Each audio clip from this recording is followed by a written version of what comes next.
আসসালামু আলাইকুম। সবাই কেমন আছেন? আশা করি নিশ্চয়ই সবাই ভালো আছেন। তো আজকে যে বিষয়টা নিয়ে কথা বলবো সেটা হচ্ছে প্রধান উপদেষ্টার বিশেষ সহকারী উনি নতুন করে যে শব্দের জন্ম দিয়েছেন বা নতুন করে যে আলোচনার জন্ম দিয়েছেন সেটা হচ্ছে সংস্কার নাকি পুনর্গঠন।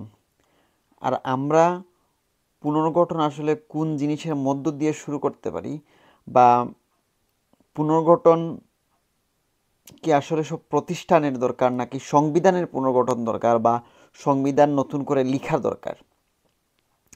তো প্রশ্নটা আসলে এখানে থেকে যায় যে আমরা এই ইন্টারিম গভর্নমেন্টের কাছে এই সংবিধান নতুন করে লিখার ম্যান্ডেট আছে কিনা বা এই সরকার চাইলেই কি একটা সংবিধানকে নতুন করে লিখতে পারে কিনা। তো এই প্রশ্নে যাওয়ার আগে আমাদেরকে আরও দুইটা শব্দের উপরে খুব ভালোভাবে ব্যাখ্যা করতে হবে, সেটা হচ্ছে সংস্কার নাকি পুনর্গঠন। সংস্কার এবং পুনর্গঠনের একটা সাধারণ উদাহরণ যদি আমি দেই, আমি যেটা বুঝি সংস্কার হচ্ছে আপনি মনে করেন একটা একটা ঘর আপনি করেছেন, আপনার ঘরকে আপনি রিডেকোরেট করবেন। ঘরের রিডেকোরেট মানে হচ্ছে ঘরের বিভিন্ন ফার্নিচার চেঞ্জ করবেন, ঘরের রং চেঞ্জ করবেন, কার্পেট চেঞ্জ করবেন, এগুলার আসবাবপত্র বিভিন্ন চেঞ্জ, এটাই আমি মনে করি সংস্কার। আর আমি যদি এটাকে পুনর্গঠন যদি করতে চাই তাহলে সেটাকে আমার ভাঙতে হবে, ভেঙে নতুন করে ওইখানে আবার একটা বিল্ডিং করতে হবে, তারপরে আমাকে কার্পেটিং করতে হবে, প্লাস্টারিং করতে হবে, জানালা দিতে হবে, দরজা দিতে হবে, রং দিতে হবে, আসবাবপত্র এনে ঢুকাতে হবে, সেটাকে আমি আমি মনে করি পুনর্গঠন। এখন আমি যদি এই দুইটা শব্দকে আমি এভাবে আলাদা করি তাহলে এই ইন্টারিম গভর্নমেন্ট যদি প্রতিটা সেক্টরে বা প্রতিটা প্রতিষ্ঠানকে পুনর্গঠন করতে যায় তাহলে আমার কাছে মনে হয় না আগামী 5 বছরের মধ্যে এটা সম্ভব। যদি আসলেই পুনর্গঠন বলতে যদি জনকল্যাণমুখীভাবে পুনর্গঠন করতে হয় তাহলে এটা খুবই সময় সাপেক্ষ একটা ব্যাপার, এবং পুনর্গঠন করে দিলেই যে একটা জিনিস খুবই স্মুথলি চলবে বা একটা জিনিস ঠিক হয়ে যাবে, ওইটাতে আমি বিশ্বাস করি না। আমি বিশ্বাস করি সব কিছুর ঊর্ধ্বে যেটা আমাদের বাংলাদেশের সংবিধান, সংবিধানকে যদি আসলেই পুনর্গঠন করা যায় বা রিরাইট করা যায় তাহলে আমার কাছে মনে হয় এই সংস্কারটা দীর্ঘস্থায়ী হবে বা এই পুনর্গঠনটা দীর্ঘস্থায়ী হবে। যদিও সংস্কারটা একটা একটা কন্টিনিউয়াস প্রসেস এবং এই সংস্কার চলতেই থাকবে।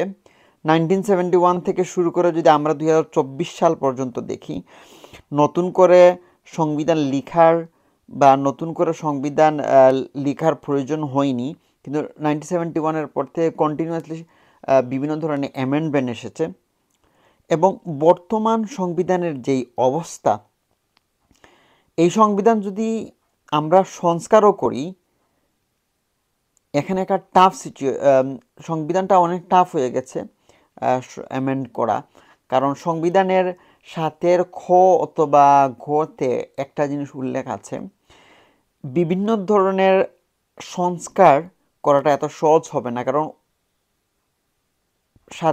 আর্টিকেল 7-এর খ দ্বারা বিভিন্ন আরও যে বিভিন্ন আর্টিকেল আছে ওইগুলাকে অসংস্কারজনকভাবে বা এটাকে এতটা কঠিন করে দেওয়া হয়েছে যে ওইগুলো সংস্কার করা যাবে না, ওইগুলো অ্যামেন্ড করা যাবে না।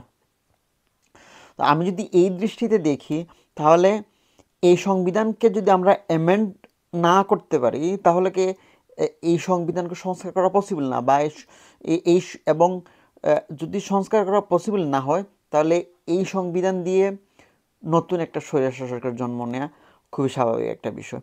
এবং এই জিনিসটা চিন্তা করলে আমার কাছে মনে হয় যে আসলেই আমাদের সংবিধানটা নতুন করে লিখতে হবে। আবার যখন সংবিধান আমরা নতুন করে লিখার কথা বলি তখন আমার মধ্যে আরেকটা ভয় কাজ করে। সেই ভয়টা আসলে আমি জানি না কতটুকু যৌক্তিক ভয়।